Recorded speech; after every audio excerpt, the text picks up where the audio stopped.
Welcome to Sigma Equipment. Today's cycle test includes a Cherry's SC75P 180 degree pallet inverter. This machine is running on a 480 volt system 3-phase. It is operated by a hydraulic system on the back side of the unit. The max load for this machine is 4,400 pounds. Pallet inverters are mainly used to turn over pallets while still loaded with product, primarily to replace a broken or inappropriate skid. The controller allows the user to operate a full invert, as well as individual steps of the inverting process. This machine comes equipped with a safety motion sensor on the open side of the machine. If a user or object crosses through the motion sensor, the machine will stop automatically.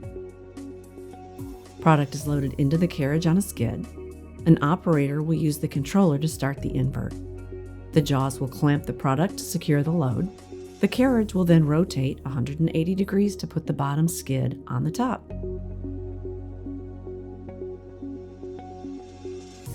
Here's where a skid can be replaced if it is damaged or inappropriate. The jaws will reclamp once the operator starts the machine again. The carriage will then rotate back 180 degrees, placing the skid on the bottom of the product to be moved to the next process. To learn more about this pallet inverter and other equipment, please visit us at sigmaequipment.com.